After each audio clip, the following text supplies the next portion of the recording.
There is a mysterious cycle in human events. To some generations, much is given. Of other generations, much is expected. This generation of Americans has a rendezvous with destiny. Those words, spoken by Franklin D. Roosevelt in 1936, stand as a precursor to the actions of countless men and women who served in World War II.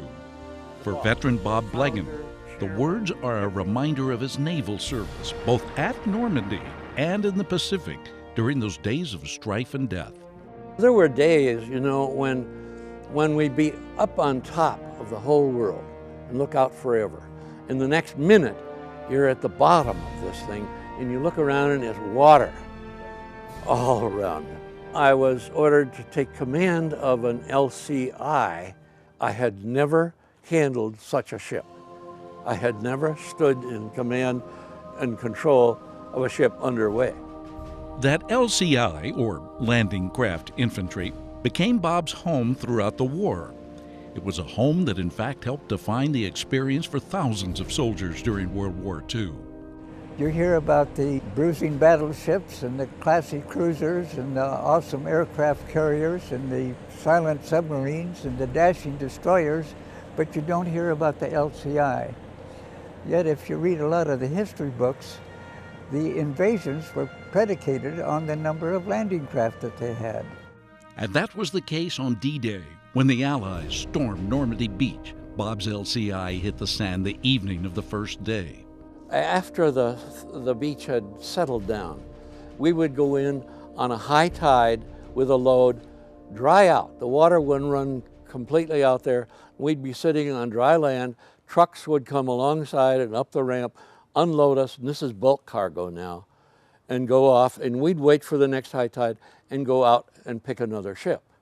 The average age of the crew, it was a kind of a skeleton crew by then, was 20 years old. That's the average. The average age of the officers was 22. If you were 25-year-old, you were probably called the old man. In the decades since the end of the Second World War, technologies have evolved and changed, and the LCIs have become a footnote in the history books. Now, one group is trying to change that. They're trying to create a floating museum out of one of the only landing craft left in existence. This is LCI 713. At the end of World War II, there was 6,000 ships thereabouts in the Navy's arsenal.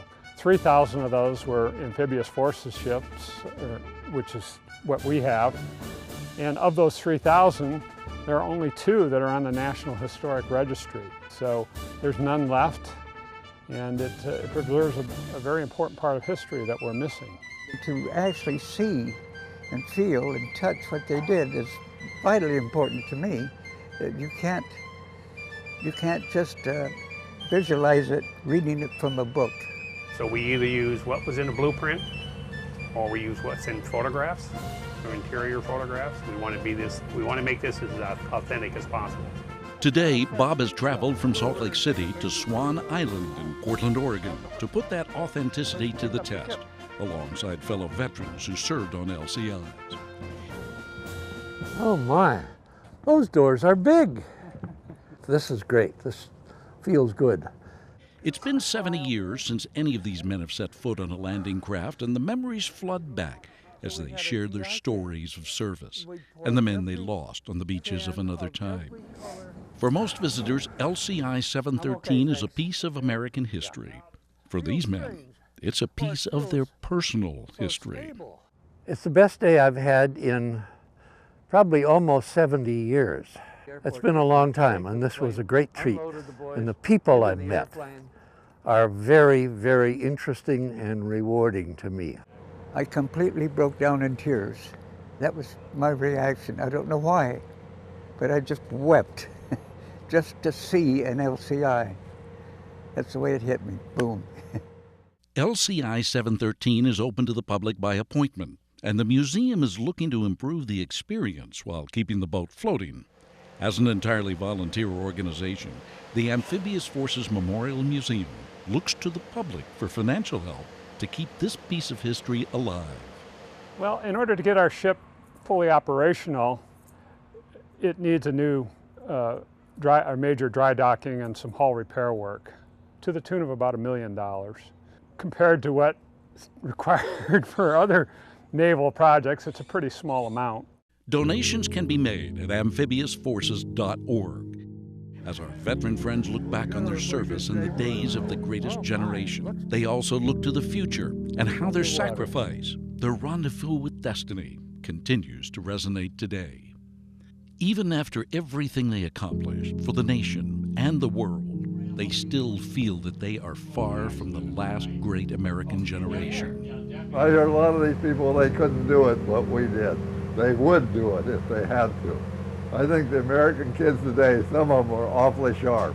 I had a friend that told me, he said, boy, that LCI is sure ugly, isn't it? And my response to him was, Lou, yes, they might be, but they're sort of like the Army mule. They did a job that nobody else could do. I'd like to see this ship stay so people could see what we were in and what we did.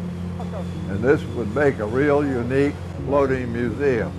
If we don't learn our lessons from World War II, we're going to be right back into another World War again. And that's what we're all about. We're about teaching some of those lessons. You know, maybe a small piece of it, but it's a very important piece. Roosevelt called them to greatness. History dictated their course.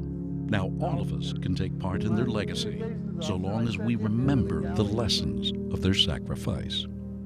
From Swan Island, I'm Terry Wood. Hey guys, if you liked that video, you're going to want to watch all of our other AYL videos. You're going to want to like it, you're going to want to share it, and you're going to want to subscribe, right? See all the buttons right here? This is what you're going to want to do, right? Click on them, because we have some really cool videos, all kinds of behind the scenes stuff, bloopers of Alicia crashing and stuff. Why are you going to sell me out like that, Stephen? So you want to click all of these things and subscribe to our channel, because At Your Leisure is awesome, and we'll see you here for more videos.